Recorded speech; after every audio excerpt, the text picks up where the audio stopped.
The year is 2021. The world is still reeling from a pandemic and America stands at the crossroads of its democracy. January 6 was meant to be another step in the peaceful transfer of power. Instead, it became a day of chaos, uncertainty and violence. But what if the rioters had done more than breach the walls of the Capitol? What if their insurrection had truly succeeded? In this alternate history, the pillars of American democracy tremble and the world watches as the fate of the United States takes a dark and dangerous turn. Welcome to America Burns Part 1.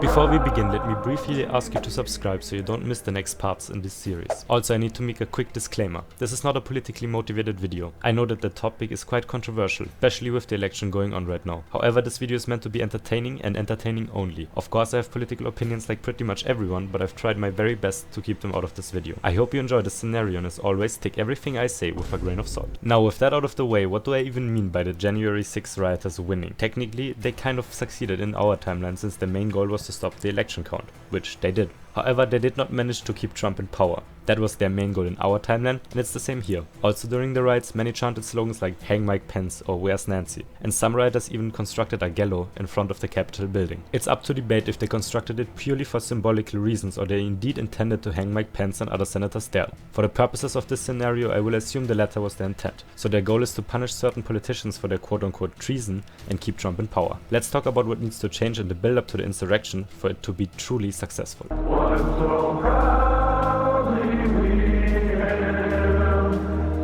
One thing about January 6 that was strange to me for a long time is how the rioters weren't carrying any guns or rifles. America, after all, is a very armed nation with mass shootings happening way too often. One explanation is that many of the Trump supporters didn't expect to storm the Capitol that day. I assume, and many probably believed, that the protests wouldn't turn as violent as they did. Most of the crowd probably expected to demonstrate in front of the Capitol, not to breach the Senate chambers. Thus, they weren't prepared for that at all. That's not true for all of them, however. Groups like the Proud Boys or Oath Keepers did in fact plan on violence and potentially storming the Capitol. They came in tactical gear equipped with bulletproof vests, walkie-talkies and smaller weapons like baseball bats. In order for the riots to become more successful and actually have a chance of capturing senators, we need at least some militant groups to be better armed. Also, we need the attack on the Capitol to be better coordinated. To do that, we will slightly change Trump's rhetoric before January 6. Like in our timeline, he will claim that the election was stolen and that the count was illegal. In this timeline, he will double down on this claim even harder. Trump will be quoted saying phrases like "Patriots need to stand up and fight for our country," and he suggests that drastic measures might be needed to restore democracy in the USA. Militant groups like the Proud Boys, Oath Keepers and many more interpret his words as a direct call to arms. They then begin extensive planning in late December. They use encrypted channels like Telegram to coordinate their efforts and acquire firearms and other tactical gear. Some even build improvised explosives like pipe bombs. Trump makes a viral tweet on Truth Social where he claims that January 6 is the last chance to stop the illegal election of Joe Biden. He announces that he will hold a speech in DC, not far from the Capitol, like in our timeline. Enrique Tarrio, the de facto leader of the Proud Boys, begins to prepare his militant group for the day. They acquire layout plans of the Capitol building, pinpoint weak points and strategic escape routes they need to cut off in order to capture the senators. In our timeline, Tarrio was arrested 2 days before January 6, so he was not present. In this timeline, he is hell-bent on being at the event, which he and his group view as the day they will save America. Similarly to the Proud Boys, the Oath Keepers and other groups also begin to specifically plan to storm the Capitol. But the rioters being better prepared and armed aren't the only thing that we need to change for the insurrection to be successful. As you all probably know, law enforcement in our time failed to identify the threat beforehand, even though many signs of it happening were visible. Many officials, including the Capitol Police and federal agencies, underestimated the threat the rioters posed. There was a strong belief that the protests would be similar to previous Trump gatherings, which remained largely peaceful. Thanks to Trump's stronger rhetoric, some members within law enforcement agencies do in fact notice the threat beforehand. However, many Republican-leaning officers and Trump supporters within law enforcement downplay the threat and ignore warnings, mostly because they are at least partially sympathetic to the cause and don't want to upset the Trump base. Many key figures within the US law enforcement deliberately sabotage any efforts made by their colleagues to meet the threat the rioters pose. Shortly before the riot, many independent journalists and the media warn about the potential for violence on January 6. However, neither the FBI nor the Capitol Police take them as serious as they should. I will make one more very important change in this timeline. The Capitol Police officer, Eugene Goodman, is sick on January 6 and not present in the Capitol at all. In our timeline, he alone lured a chunk of the rioters away from senators being evacuated from the Senate chamber. Many consider him to be the hero of January 6 for his calm and effective actions, despite facing an overwhelming crowd. Without Eugene Goodman, it is entirely possible, and quite likely actually, that rioters would have reached members of Congress, potentially taking hostages or worse. His absence alone would have had a big impact on the way the event unfolded, and possibly the future of America as we know it. Now that we have all the build-up changes covered, we can think about how the day unfolds. Let's begin by talking about the initial protests and Trump's speech, a speech that will be mentioned in countless history books of this alternate timeline.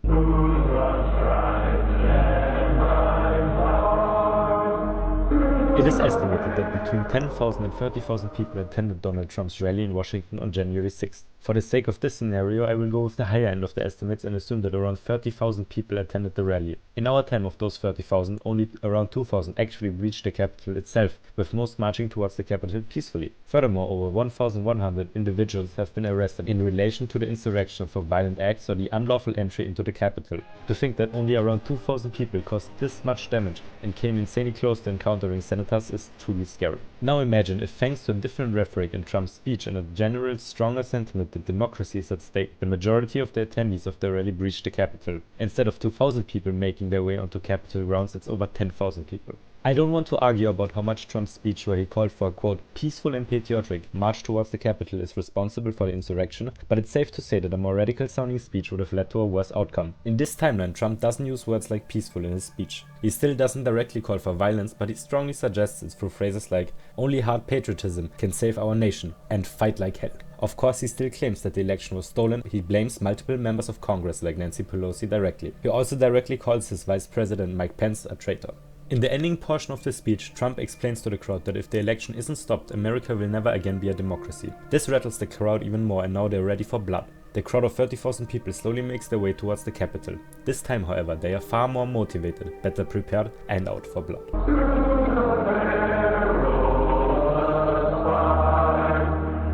Leading the charge towards the Capitol are paramilitary groups like the Proud Boys and Oath Keepers.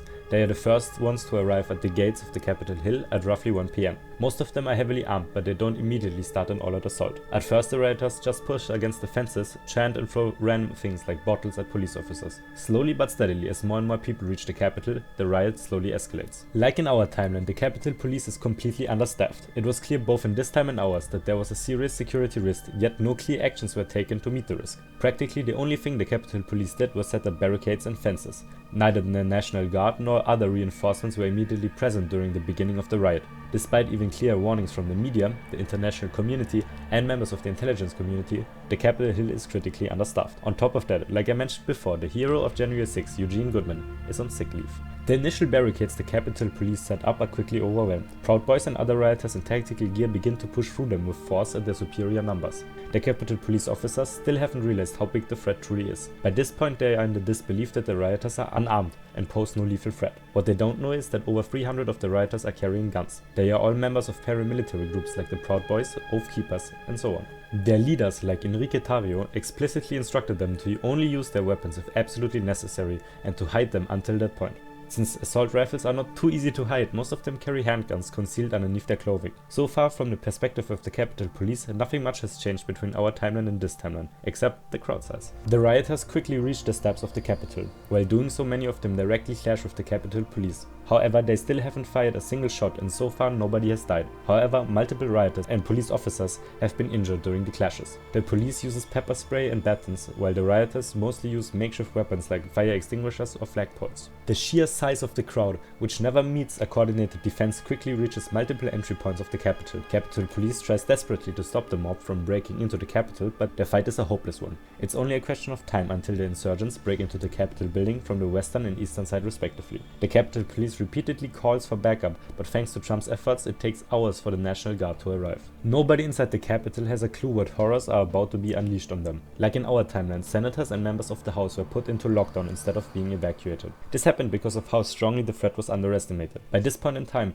the Capitol Police doesn't know that a decent amount of the rioters is carrying guns with the intent to capture or execute members of Congress. Nancy Pelosi and Mike Pence are also still carrying out their duties at around 1:30 p.m. when rioters begin to bang against windows and doors of the Capitol.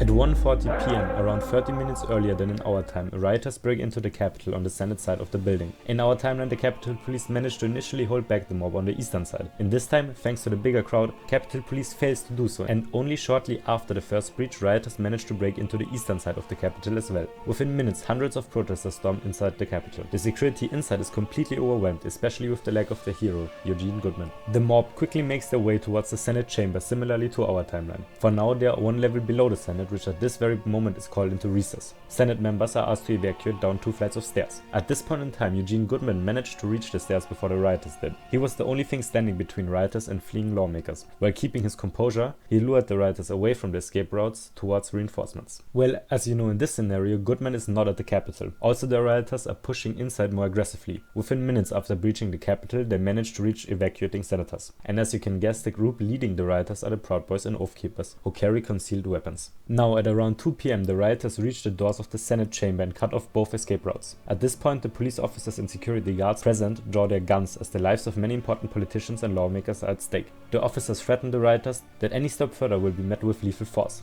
The rioters, however, don't back down. Instead, those who carry weapons quickly draw them. One Secret Service agent fires the first shot as a rioter is charging towards him, which results in a brutal firefight. The officers, especially the Secret Service agents, are better trained than the Proud Boys, but they have a numerical disadvantage. In the meantime, the senators were instructed to take off their pins that identify them and to hide behind chairs as the gunfight is raging on, right in front of the Senate. By this point, the law enforcement agencies are informed about the gunfight and the threat level is immediately escalated. The National Guard is called and other law enforcement units make their way towards the Capitol. Within minutes, the situation turned from a riot into the most serious threat against American democracy since the Civil War. Donald Trump at this point in time is sitting in the dining room in the White House watching the events unfold on television. At 2:10 p.m, the firefight in front of the Senate ends, with the rioters successfully overwhelming the officers. They quickly storm into the Senate, many live streaming the whole event to hundreds of thousands of viewers. The rioters then quickly find the senators hiding and begin to take them hostage. Many pose with them while they are being tied up, and the images reach global news within minutes. Just imagine the look on Donald Trump's face as he's watching national television where pictures of his supporters taking his vice president Mike Pence hostage are taken. An iconic photo is taken of Trump reacting to the chaos, similarly to the images of George Bush when he was informed about 9/11. But besides Mike Pence, who else was in the Senate at the time?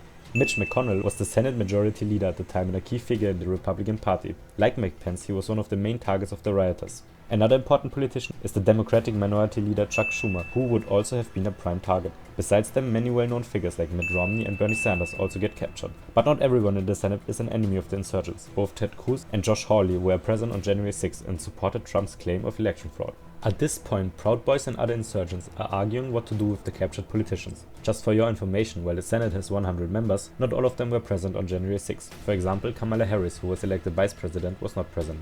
Also, some managed to evacuate or hide from the threat. The insurgents have successfully taken around 30 senators hostage. Many want to make true in their "Hang Mike Pence" chant. However, Ted Cruz, Josh Hawley, and leaders of the Proud Boys and Oath Keepers urged the blood-hungry insurgents to use the senators as leverage and not to harm them. While they are infighting on what to do with the hostages, the images of tied-up Mike Pence reach global headlines. The National Guard still hasn't made their way to the Capitol, and the protesters outside, emboldened by the actions going on inside, pour into the Capitol one after another. While the Senate was breached, another group of rioters made their way to the House. Inside the House, the members are hastily evacuated as news about the hostage situation in the Senate has reached them. But not only the House has got the news, the approaching insurgents also got the message both from the media and through their accomplices. Leading the charge once again are members of the Proud Boys and Oath Keepers. They view the hostage situation as a green light for more violent action. They draw their weapons and force their way towards the House in a brutal fashion, killing several officers on their way. As the rioters blast their way towards the House, chaos inside the House ensues. Members begin to panic as Secret Service agents try their best to evacuate them. Nancy Pelosi, like the other members, desperately tries to evacuate through a back way. Rioters chanting for Pelosi's execution close in on them, while the Secret Service desperately tries to hold a defensive line. Unlike in the Senate, neither the leaders of the Proud Boys and Oath Keepers nor Ted Cruz and Josh Hawley are present. Thus, nobody urges the bloodthirsty crowd to leverage the situation and take hostages. As the rioters find the house empty of Pelosi, they quickly spread out in an attempt to find her, while other members are getting tied up and beaten. Within minutes, a small group of Oath Keepers find Nancy Pelosi's staff trying to hide her in an empty office room. They engage in a firefight while Pelosi tries to run for cover. While the Secret Service manages to overwhelm them, a single bullet has hit Nancy Pelosi in the head, killing her instantly. Even worse, one of the attackers wore a GoPro live streaming the whole event to a sizable audience. The news of Nancy Pelosi's death at 2:34 p.m. quickly reached the media and Donald Trump. By now, the whole world awaits for how he will respond to the crisis.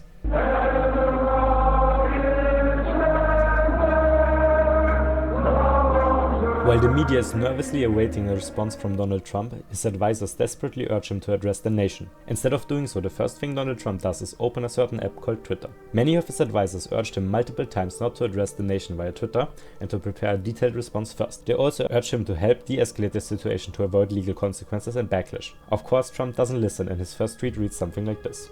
Thank you to the great patriots of America for standing up for our country and our constitution. Today you showed the world that you can't mess with America without facing big consequences. We will always win for democracy. #MAGA. As you probably noticed, the tweet neither acknowledges the hostage situation nor calls for de-escalation. It actually has quite the opposite effect, with MAGA supporters all over the US beginning to travel towards Washington DC. Everyone else is shocked by the tweet, and different media outlets like CNN and MSNBC call Trump a traitor and coward. They urge him repeatedly to call for de-escalation without any success. Within minutes of the tweet, Americans all over begin to view Trump as a traitor and fear that he is in fact trying to overthrow Congress in order to stay in power. In this timeline, many Americans panic that if they don't take quick actions, they could lose their precious democracy to Donald Trump. In the next minutes and hours, Trump will put out several more tweets, all with a similar message. Nancy Pelosi was shot by left-wing radicals trying to escalate the situation. This infuriates a large chunk of the public, since many can see through the lie with ease. As a side note that's definitely not meant to be foreshadowing, can you guess in what situation a country is most likely to experience a civil war? You might think it's under a brutal dictatorship where the people try to rise up, or under a strong political crisis. While those are really good guesses with some truth to them, the easiest way to bring a nation to civil war is to strip a significant amount of rights away from the people or threaten to do so. If the American public would seriously fear that Trump is taking away their freedom for good, they wouldn't just sit and watch.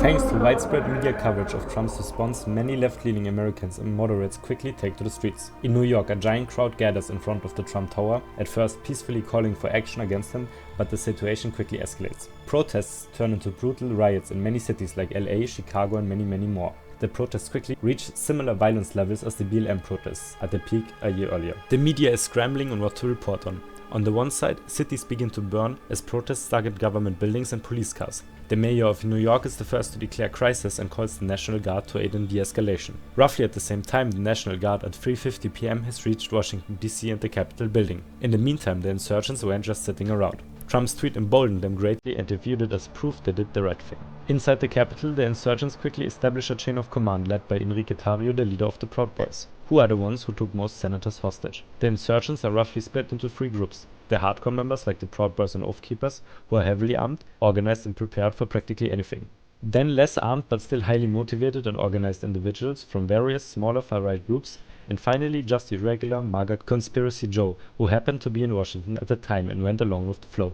The core group of Proud Boys and Oath Keepers take care of guarding the hostages and entrances to the House and Senate. The others are ordered to protect escape routes and any entrances to the Capitol. By now, around 10,000 insurgents are inside the Capitol, which is completely under their control, and another 30,000 are outside, putting up a fight against the National Guard. With each hour passing, more and more rioters reach the Capitol, with law enforcement struggling to keep them out of DC.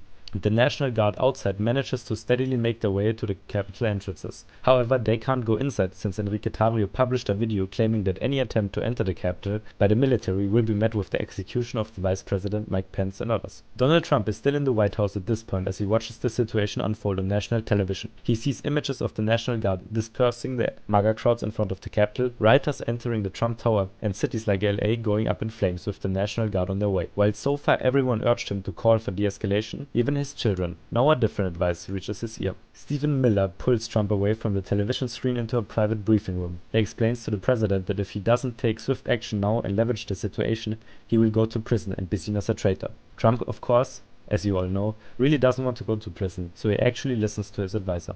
Miller advises Trump that by now the best course of action is to declare martial law. Many cities experience heavy violence and some of the most important members of Congress are held hostage. Miller also emphasizes that declaring martial law will ensure Trump's grip on power, at least temporarily. If they manage to handle the crisis correctly, Trump will stay in power and Joe Biden and other Democrats could be blamed and arrested for treason. Trump, upon hearing this, of course gets excited. The whole reason why he held the rally in Washington at the first place was because he, in fact, wanted to stay in power. Together with Miller, Trump quickly prepares a speech to address the nation and declare martial law. But at first Trump needs to invoke the Insurrection Act, not because he actually wants to, no, but because immediately declaring martial law would be viewed as too harsh of a reaction and would most likely result in large chunks of the military turning against him. The thing about martial law is that it can be used in multiple ways to manipulate power, which is why declaring it is such a controversial thing to do. For example, after declaring martial law because of civil unrest, Trump's cabinet can basically control the media. He could censor left-leaning media channels like CNN and MSNBC and only publish narratives that support his claim of election fraud. Trump could theoretically stay in power if he plays his cards correctly and slowly but steadily escalates his level of control.